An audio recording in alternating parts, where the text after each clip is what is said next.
Hi, I finished the fourth and final one from the Caffe Nero Fiction shortlist, and it is A Levitation for Beginners by Susannah Dunn.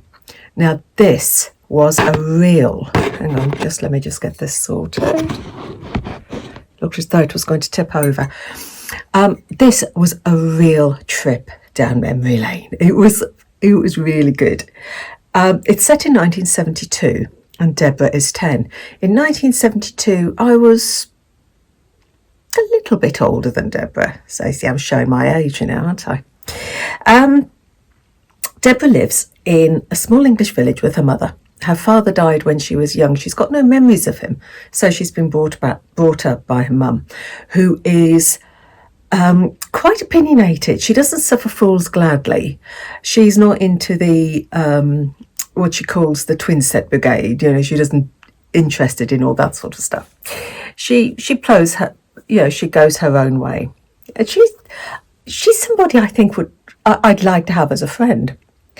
And this book is told by the adult Deborah looking back. It's looking back at a period of her life. She's the adult Deborah is telling the story of 10-year-old Deborah. And it's all Deborah's, the 10-year-old's view of things, the way she's a very naive 10-year-old, the way she misunderstands things. When she hears somebody, two from the school are going out, she can't understand, where are you going to? What does it mean, you going out? Things like that. She's got a very sort of innocent way of looking at things. She is secure in her friendships until a new girl arrives, until Sarah Jane arrives. Because there's a glamour about Sarah Jane, the way she dresses. She's got a pencil case, the others haven't got pencil cases, things like that. And she's got very adult views as well. There's a maturity about her that is totally different to the other girls. The other girls haven't got this maturity. And for a reader, there's a lot of ambiguity in here. There's a lot that's implied. Nothing's never really confirmed, but as a reader, you pick up things and you wonder. We know Sarah Jane is in love with David Cassidy.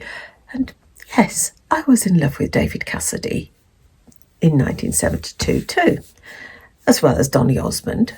The two of them vied for my affections in 1972. So yeah, I'm there. But she's doing things to attract the boys, which the other girls don't. The other girls, boys, but Deborah is doing things. She wants to do things to attract boys. So there's a maturity there that isn't with the other girls. She seems to be older than them, and you wonder why. She talks constantly about her sister's fiancé, Max. She gives Max's opinions, which are quite misogynistic at times. And she talks about how Max takes her shopping. Max buys her this, Max buys her that. And it's Max, Max, Max. And again, as a reader, you wonder. You wonder about this. Max is her sister's fiancé. I think I said that.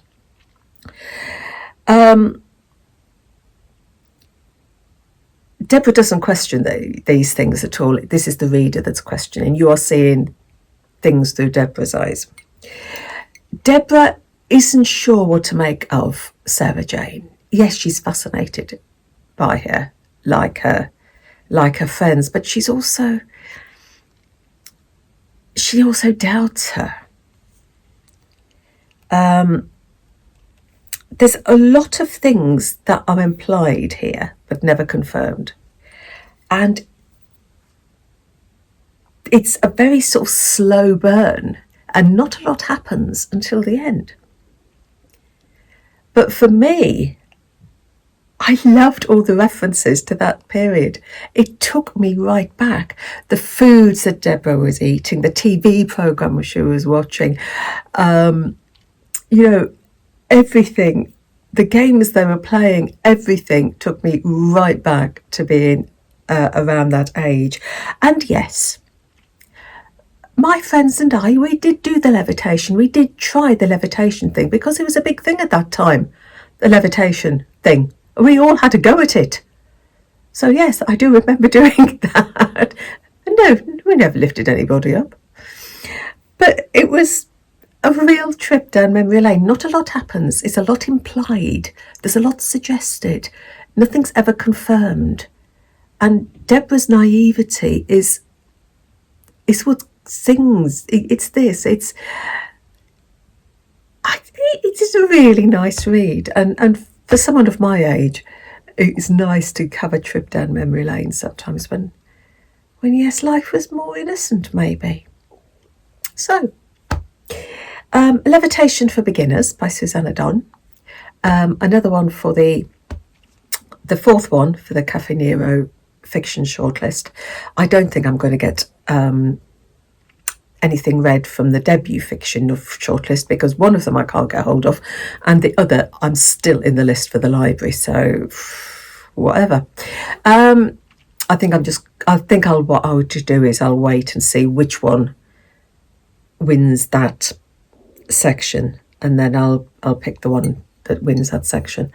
That's if it's the one that I can get hold of. I'm rambling. So, Levitation for Beginners by Susannah Dunn. Happy reading. Take care.